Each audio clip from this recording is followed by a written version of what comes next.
ሰላም ጤና ይስጥልኝ የክንፋን መረጃ ቤተሰቦቻችን ተመረጡና ወቅታዊ ዜናዎችን እንላችሁ ቀርበናል። አብራችሁን ቆዩ። በቅድሚያም አርዕስተ ዜናውን እናሰማችኋለን።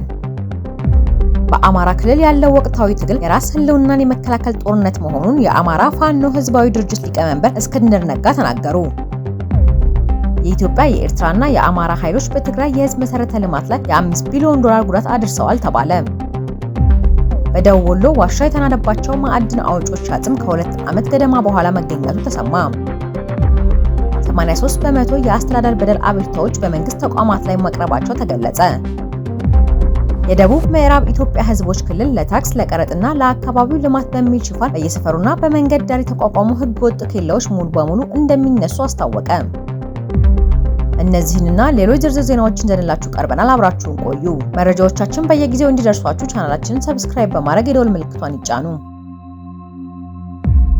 የአማራ ፋኖ ህዝባዊ ድርጅት ሊቀመንበር እስክንድር ነጋ ቲአርቲ ወርልድስ ከተሰኘው የቴሌቪዥን ጣቢያ ጋር ባደረጉት የስልክ ቃለ ምልልስ ድርጅታቸው ስለሚመለከቷቸው ዓላማ በዓለም አቀፉ ማህበረሰብ ዘንድ የተሳሳቱ መረጃዎችን ለማስተካከል እንደሚፈልጉ ገለጹ። እስክንድር በቃለ ምልልሱ በአማራ ክልል ያለው ወቅታዊ ትግል የራስን ህልውና የመከላከል ጦርነት ዋር ኦፍ ሰልፍ ዲፌንስ መሆኑን ተናግረዋል። ድርጅታቸው የአማራን የበላይነትን ለማምጣት የሚጥር ወይም በዘር ላይ የተመሰረተ ነው የሚል ክስ አጥብቀው አስተባብለዋል። እኛ ከዚህ ፍጹም ተቃራኒ ነን ያሉት እስክንድር ነፃ የአማራ መንግስት የመመስረት ፍላጎት እንደሌላቸውና ይህ ፈጽሞ ውሸት እንደሆነ ተናግረዋል። አክለውም የፋኖ እንቅስቃሴ የተፈጠረው በፌዴራልና በክልል መንግስታት በአማራ ህዝብ ላይ በማንነቱ ላይ ተመስርቶ በሺዎች የሚቆጠሩ ግድያዎች በመፈጸሙ እንደሆነ ገልጸዋል። መንግስት ጥቃት ሰነዘረብን፣ ራሳችንን ከመከላከል ውጪ ምርጫ አልነበረንም ሲሉ ወቅታዊውን ውጊያ አብራርተዋል። ከህወሓት ወይም ከኤርትራ ጋር በመተባበር በመንግስት ላይ እያሴሩ ነው የሚለው ወሬ በፍጹም ሊሆን የማይችል መሆኑን አስተባብለዋል። እንቅስቃሴያቸው ሙሉ በሙሉ ራሱን የቻለ መሆኑን የገለጹት እስክንድር የገንዘብና የትጥቅ ድጋፍ የሚያገኙት ከገበሬው ከዲያስፖራው በሚገኝ አነስተኛ ድጋፍና በጦር ሜዳ ከሚማረከው የጦር መሳሪያ መሆኑን አስረድተዋል። የችግሩ ዋነኛ ምንጭ የአሁኑ ህገ መንግስት መሆኑን የገለጹት እስክንድር ፖለቲካን ከዘር ማንነት ጋር አቆራኝተዋል። የችግሩ ዋነኛ ምንጭ የአሁኑ ህገ መንግስት መሆኑን የገለጹት እስክንድር ፖለቲካን ከዘር ማንነት ጋር አቆራኝተዋል ብለውታል። የመጨረሻው ግባቸው ኢትዮጵያን ከዘር ፖለቲካ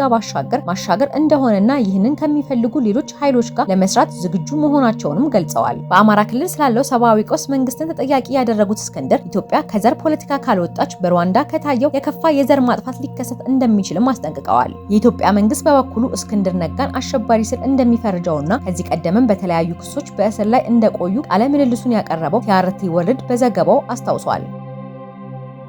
የደቡብ ምዕራብ ኢትዮጵያ ህዝቦች ክልል ለታክስ ለቀረጥና ለአካባቢ ልማት በሚል ሽፋን በየሰፈሩና በመንገድ ዳር የተቋቋሙ ህገወጥ ኬላዎች ሙሉ በሙሉ እንዲነሱ ውሳኔ አስተላለፈ። በክልሉ ተግባራቸውን የሚቀጥሉ ኬላዎች የኮንትሮባንድ ንግድን ለመከላከልና ጸጥታ ስራ አጋዥነት በክልል መንግስት ወይም በፌዴራል አካል የተቀናጁ ብቻ እንደሆኑ ገልጿል። ክልሉ ይህን ውሳኔ ያሳለፈው በየአካባቢው የተቋቋሙ ኬላዎች በክልሉ ኢኮኖሚያዊ እንቅስቃሴ ላይ ከፍተኛ ጫና በማሳደራቸው እንደሆነ አስታውቋል። የክልሉ መንግስት ዛሬ አርብ ህዳር 5 2018 ዓ.ም በወጣው መግለጫው ህገወጥ ኬላዎች ምርት በነጻነትና የተቀላጠፈ ሁኔታ ለገበያ እንዳይቀርብ በማድረግ ዜጎች በስራቸው ልክ እንዳይጠቀሙ እንቅፋት ሆነዋል ብለዋል። በየአካባቢው ኬላዎችን ማቋቋም ኢኮኖሚን የሚያዳክም ስራ መሆኑን የገለጸው ክልሉ ይህንን ሙሉ በሙሉ ለማስቆም የተላለፈውን ውሳኔ ተቀብሎ ወደ ተግባር የማይለውጥ ማንኛውም የመንግስት መዋቅር የስራ ኃላፊ ወይም አካል ተጠያቂነቱን ይወስዳል ሲል በመግለጫው አስጠንቅቋል። ውሳኔውን ለማስፈጸም ክልሉ አስፈላጊና የማያዳግም ያለውን ህጋዊ እርምጃ እንደሚወስድም አስታውቋል። የጉምሩክ ኮሚሽን ከሌሎች የመንግስት ተቋማት ጋር በመሆን ባለፈው ዓመት ባደረገው ጥናት በኢትዮጵያ ጸጥታ ችግር ያለባቸው አካባቢዎችን ሳይጨምር 297 የሚሆኑ ህገወጥ ኬላዎች እንዳሉ ይፋ አድርጎ ነበር። ኮሚሽኑ ባለፈው ዓመት ሚያዝያ ወር ለፓርላማ ሪፖርት ባቀረበበት ወቅት እነዚህ ህገወጥ ኬላዎች በማህበረሰቡ እንቅስቃሴ፣ በገቢ ዕቃዎችና በወጪ ምርቶች ላይ ተጽዕኖ መፍጠራቸው መግለጹ አይዘነጋም።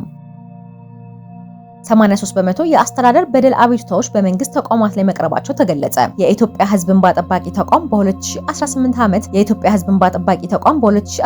ዓመት የሩብ ዓመት የስራ ግምገማ ሪፖርቱን አውጥቷል። የኢትዮጵያ ህዝብ እንባ ጠባቂ ተቋም በሩብ ዓመቱ ባከናወነው የምርመራና ክትትል ስራ 83 በመቶ የአስተዳደር በደል አቤቱታ በመንግስት ተቋማት ላይ መቅረቡን ገልጿል። 17 በመቶ ያህሉ ደግሞ በግል ተቋማት ላይ የቀረቡ የአስተዳደር አቤቱታዎች መሆናቸው ሪፖርቱ ጠቁሟል። በዚህም የአስተዳደር በደልን አቤቱታ ተንተርሶ የአስተዳደር በደል ለመከላከል ለመከላከል ተደርጓል በተባለ ቁጥጥር መሰረት 7 ጉዳዮችን መሰረት በማድረግ በ9 ተቋማት ቁጥጥር ተደርጓል ተብሏል። በዚህ የቁጥጥር ስራም በ35 ጉዳዮች ላይ ከሚመለከታቸው አካላት ጋር በመወያየት ከስምምነት መደረሱን ተቋሙ አስታውቋል። ቁጥጥር ከተደረገባቸው በሐረሪ፣ በቤንሻንጉል፣ በጋምቤላ፣ በደቡብ ኢትዮጵያና በትግራይ ክልላዊ መንግስት ከተሞች በሚገኙ መስሪያ ቤቶች ላይ ቁጥጥር መካሄዱን መግለጫው ጠቁሟል። ተቋሙ በአስተዳደር በደል ምርመራና መረም በሩብ ዓመቱ 750 አቤቱታዎችን ለመቀበል ቢያቅድም 431 አቤቱታዎችን መቀበሉን አስታውቋል። በዚህም 18181 ሰዎች የአስተዳደር በደል ተፈጽሞባቸዋል። አቤቱታቸውንም ለኢትዮጵያ ሕዝብ እንባ ጠባቂ ተቋም አቅርበዋል። አቤቱታዎቹ ውስጥ 47 በመቶ ያህሉ በተቋሙ ስር የሚወድቁ ሆነው በመገኘታቸው የምርመራ ሂደት ላይ ይገኛሉ ተብሏል። በሩብ ዓመቱ ከዚህ በተጨማሪ በአጠቃላይ 43 ያህል የአቤቱታ አይነቶች እንደቀረቡለት ባወጣው መግለጫ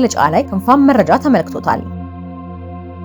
የትግራይ የዘር ማጥፋት አጣሪ ኮሚሽን ባወጣው ሪፖርት በትግራይ ክልል የህዝብ መሰረተ ልማት ላይ ከፍተኛ ውድመት መከሰቱን አስታወቀ። ሪፖርቱ በጦርነቱና በነበረው ከበባ ምክንያት በኃይል፣ ውሃ፣ ቴሌኮሙኒኬሽን፣ መንገዶችና ሌሎች ዘርፎች ሙሉ በሙሉ ማለት በሚቻል ሁኔታ በወቅቱ አገልግሎት ማቆማቸውንና $5 ቢሊዮን ጉዳት መድረሱን አመላክቷል። በሪፖርቱ መሰረት በትግራይ የህዝብ መሰረተ ልማቶች ላይ የደረሰው ጉዳት በግጭቱ አጋጣሚ የተከሰተ ብቻ ሳይሆን ሆን ተብሎ ኢላማ መደረጋቸውንም ገልጿል። የጉዳቱ ሂደትም የክልሉን ኢኮኖሚያዊና ማህበራዊ መሰረቶች ለማፍረስ ሆን ተብሎ ከተደረገ ጥረት ጋር የሚመሳሰል እንደሆነም አክሏል። ኮሚሽኑ በኤነርጂ ዘርፍ የተከዜ ኤሌክትሪክ ኃይል ማመንጫና የማስተላለፊያ መስመር ጨምሮ በቁልፍ ተቋማት ላይ ጉዳት መድረሱን አስታውቋል። የኃይል ማመንጫው ንዑስ ጣቢያ በአካባቢው ምንም አይነት ወታደራዊ ኢላማ በሌለበትና ሰላም በሰፈነበት ሁኔታ የጦር አውሮፕላኖችና ድሮኖች ጥቃት ሰለባ መሆኑን ሪፖርቱ ይገልጻል። የኃይል ምንጮች በመቋረጣቸው ምክንያት ሆስፒታሎች፣ የውሃ ማጣሪያ ተቋማትና ሌሎች አገልግሎት ከስራ ውጭ በመሆናቸው ሰፊ ተጽዕኖ አስከትሏል ብሏል። የቴሌኮሙኒኬሽንና የሚዲያ መሰረተ ልማቶች እንዲሁ በከፍተኛ ደረጃ ጉዳት ደርሶባቸዋል ተብሏል።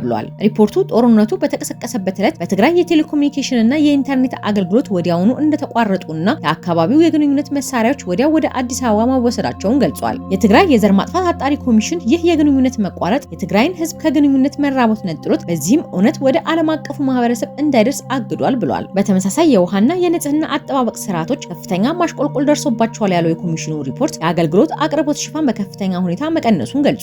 ከግጭቱ በፊት በግምት 60 በመቶ የሚሆኑ የከተማው ነዋሪና 55 በመቶ የሚሆኑ የገጠር ነዋሪዎች የመጠጥ ውሃ ማግኘት ይችሉ እንደነበር ገልጾ በአሁን በተደረጉ ግምቶች የገጠር ሽፋን ወደ 28 በመቶ እና የከተማ ማዕከላት ሽፋን ደግሞ ወደ 25 በመቶ ዝቅ እንዳለ አመላክቷል። ሪፖርቱ በኤርትራ መከላከያ ሰራዊት ወረራ ወቅት ሙሉ በሙሉ ወድሟል ብሎ ከጠቀሳቸው ጉዳዮች አንዱ የቂስ አድገባ ውሃ ማጣሪያና አቅርቦት ፕሮጀክት ነው። የግንባታ ካምፑ ወደ ወታደራዊ ካምፕነት ተቀይሯል እና ሁሉም መለዋወጫዎችና የግንባታ እቃዎች ተዘርፈው ወድመዋል ሲል አመላክቷል። ኮሚሽኑ መንገዶች፣ ትራንስፖርትና የከተማ ልማት ከጉዳት አልተረፉም ሲል በሪፖርቱ ጠቅሷል። በትግራይ መንገድ በግጭቱ ወቅት ከፍተኛ ጉዳት እንደደረሰበትም ገልጿል። በተለይ ከ526.8 ሚሊዮን ብር በላይ ኢንቨስትመንት የተገነባው የአክሱም አውሮፕላን ማረፊያ በመውደሙ ከአገልግሎት ውጪ ሆኖ እንደነበር ጠቅሷል። የትግራይ የዘር ማጥፋት አጣሪ ኮሚሽን ሪፖርት በአብዛኛው ዘርፎች ላይ የደረሱ ጉዳቶች ሙሉ በሙሉ ውድመት መሆኑንና በመቀጠል ደግሞ ብዙ ተቋማት ከፍተኛ ደረጃ ጉዳት እንደደረሰባቸው ገልጾ ይህ ማለት ተቋማቱ በቀላሉ የሚጠገኑ አለመሆኑንና ከመሰረቱ እንደገና መገንባት የሚያስፈልጋቸው መሆኑን ጠቅሷል።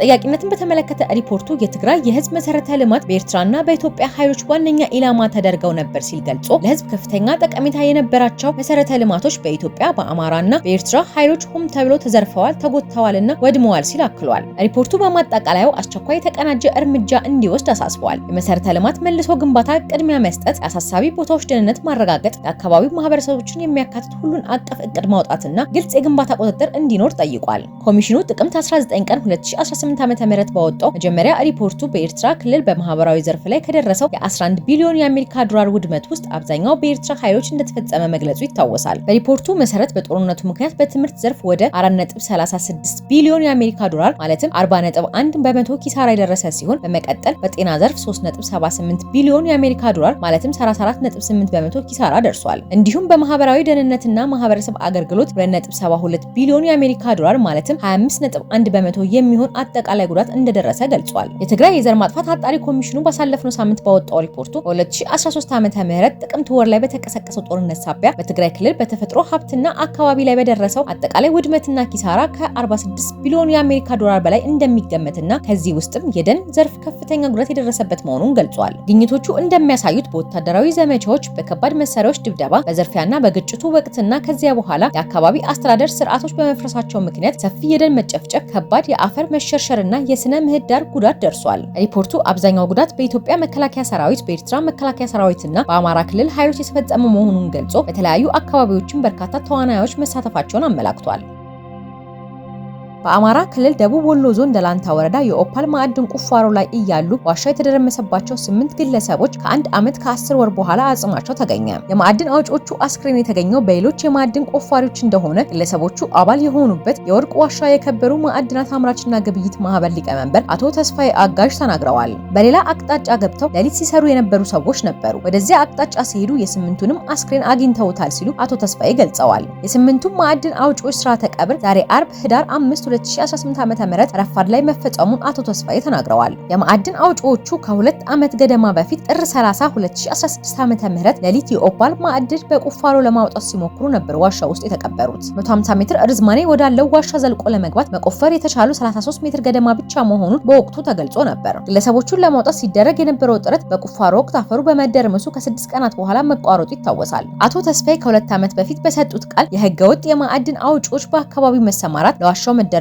አንዱ ምክንያት መሆኑን ተናግረው ነበር። ቤተሰቦቻቸውም ከዋሻው መደርመስ 19 ቀናት በኋላ እርማቸውን አጥተው ሀዘን ተቀምጠዋል። ከማዕድን አውጪዎቹ መካከል አንዱ የእህታቸው ልጅ እንደሆኑ የተናገሩት 10 አለቃ ተስፋዬ አስማር የተባሉ ግለሰብ አስክሬናቸው በአመት ከ10 ወራቸው ተገኝቷል ሲሉ ተናግረዋል። የማህበሩ ሊቀመንበር አቶ ተስፋዬ የማዕድን ቆፋሪዎቹ አስክሬን የተገኘበትን ሁኔታ ሲያብራሩ በ1 ሜትር ርቀት ላይ ነው ያገኟቸው። ተዘጋጅተው ነው የተገኙት። በመጨረሻ የሞተው ብቻ ገለል ብሎ ተኝቷል። በስነ ስርዓት በ1 ሜትር ርቀት አስቀምጧቸዋል። በረሃብ ነው የሞቱት ይላሉ። አቶ ተስፋዬ አክለውም እነሱ ያሉበትና የሚቆፍሩበት ቦታ ውስጥ አልተናደም። ከነሱ ወደ ታችኛው ያለው ክፍል ነው የተናደው እና የተዘጋው መውጫ አጥተው ነው። አቅጣጫው በጣም ከባድ ስለሆነ መውጣት አይችሉም ነበር። የተገኙበት ሁኔታ ልጆቹ ውሃ እየጠጡ እንደቆዩ የሚያስረዳ ነው። ዋሻው ውስጥ ውሃ ስላለ ውሃ ለማግኘት የቆፈሩትን ሁሉ አግኝተነዋል ሲሉ አስረድተዋል። ከማዕድን ቆፋሪዎቹ አስክሬን መገኘት በኋላ ምን እንደተሰማቸው የተጠየቁት 10 አለቃ ተስፋዬ ጉዳቴን እኔ ራሴ አውቀዋለሁ። መንግስትን በወቅቱ እንዳንወቅሰው ሰፊ እርዳታ አድርጓል። ስሜቱ እንዳለ ሆኖ ፈጣሪ ባዘዘው ቀን አስክሬኑን አግኝተን ወደ ቤተክርስቲያን አስቀምጠናል ብለዋል። የማህበሩ ሊቀመንበር አቶ ተስፋዬም በተመሳሳይ የቅርብ ዘመዳቸው ዋሻ ውስጥ ተቀብረው እንደነበር ገልጸው ምን ዋጋ አለው መውጣት ባለመቻላቸው በጣም ከባድ ስሜት ነው የተሰማኝ።